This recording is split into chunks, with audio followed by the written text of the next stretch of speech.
Pierce Brothers Westwood Village Memorial Park in Los Angeles is a very small but special place. That's probably evident by its nickname, the Cemetery of the Stars. I put together a more detailed video on the park several years ago, but I wanted to come back and highlight someone special. Someone that I didn't know personally, but like many of you, a person that had an impact on me, and specifically on my appreciation for music. That person is Minnie Riperton, and she's laid to rest here. I was only 13 when her iconic song Lovin' You was released in 1975. Loving you is easy 'cause you're beautiful, and making love with you is all I wanna do. And it went to number 1 on the Billboard Hot 100. Although it was not a rock song, at least the type kids my age were listening to, I still found it mesmerizing nonetheless. I of course had no idea about singing or the fact that Minnie had a 5-octave vocal range, or her apparent natural ability in the whistle register, the highest possible vocal register.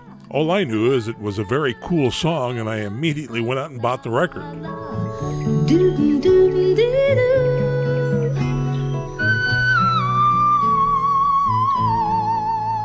Now I know some people just aren't into cemeteries, but in this case I found it gave me a chance to personally pay my respects to someone that touched my life, but someone I never got to meet.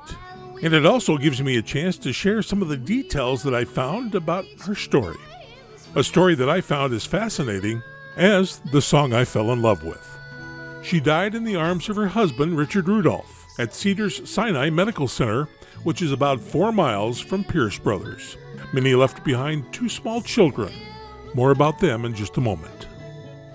And Minnie Riperton, the singer and songwriter best known for her 1975 recording of Loving You, died of cancer today in Los Angeles. She was 31. It was just over 4 years after Lovin' You hit the airwaves that Minnie was gone. And for me, probably one of the first music stars that I can remember dying. And even though I was just a teenager, I thought, man, she was far too young to die. And it bothered me. And she died of breast cancer, which had spread to her lymphatic system. Diagnosed in mid-1976, she underwent a radical mastectomy and was given 6 months to live. Minnie fought hard and beat the odds. And for the next several years, she continued to tour, record, and became the national spokeswoman for the American Cancer Society. Her last public performance occurred on June 15, 1979 on The Mike Douglas Show.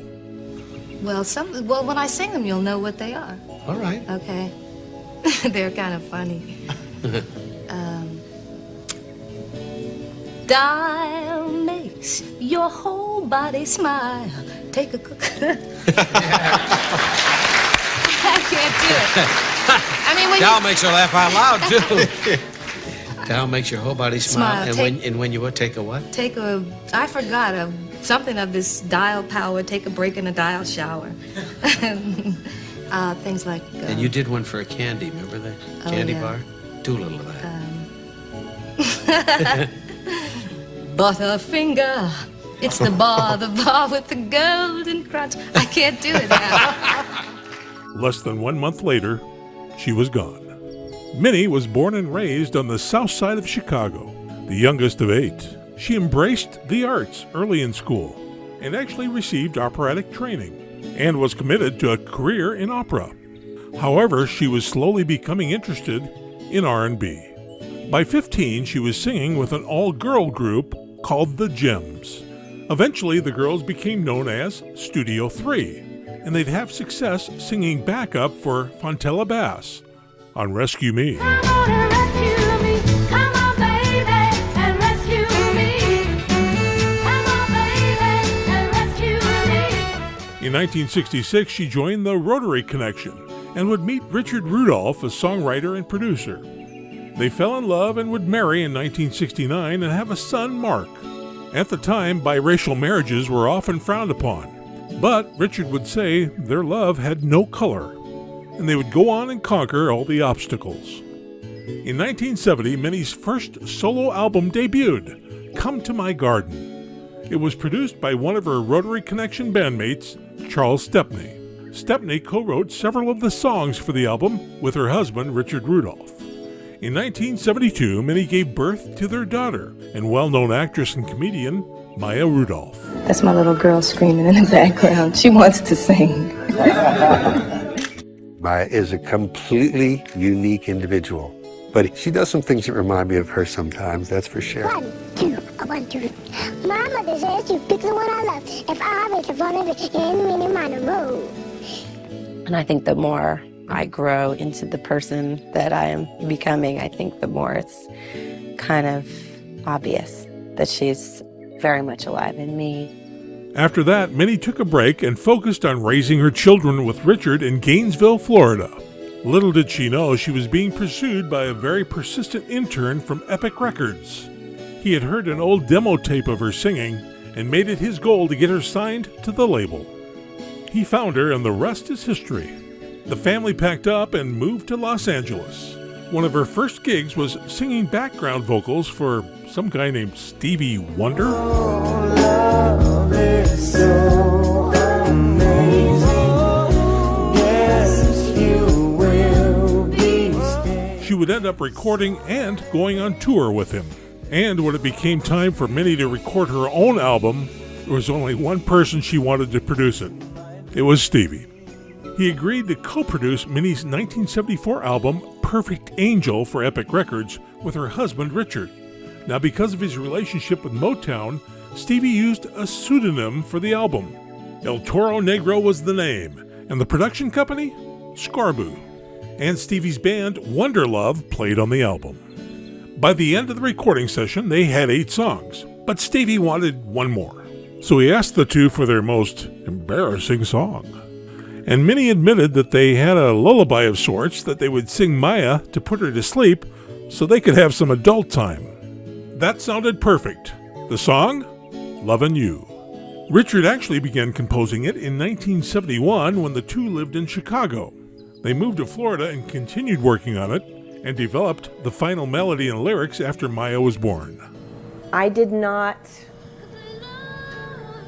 really put together that Lovin' You was for me and my brother. I mean, I think I heard my name and it was kind of like, oh, that's cool. And then we would say like, oh, it's for us. But we didn't really know. And it really wasn't until I was an adult and my dad told me that it was a lullaby.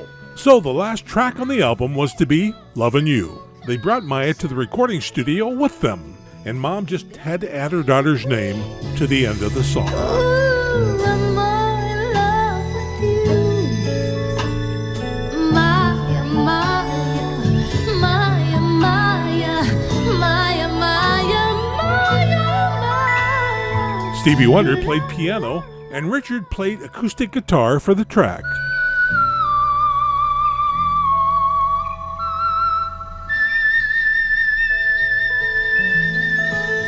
And Lovin' You was one of the first songs to top the U.S. Billboard Hot 100 without the help of a percussion instrument. And as for the birds,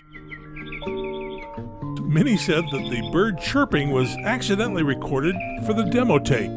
But everybody decided that it worked, and they kept it in the final recording. And as Bob Ross would say, it was definitely a happy little accident. So the sharing of this private lullaby turned out to make its co-writer mom, Minnie Riperton, a household name, and it provided all of us with a treasured gem, which is approaching its 50th anniversary. Although losing Minnie Riperton was truly a tragic loss and was far, far too soon, the positive side is that she left so much behind to share, and she influenced many others who have followed in her footsteps. Who was your inspiration?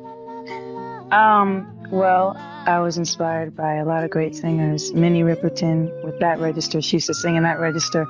And when I was little, I used to listen to her records and try to hit those notes. So that's where that came from. Well, that's exactly why I asked you that question, because I thought it was Minnie. Yeah.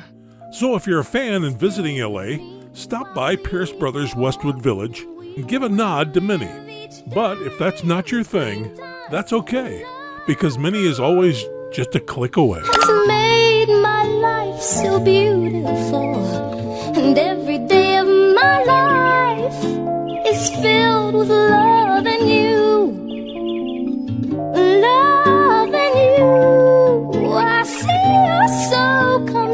shining through.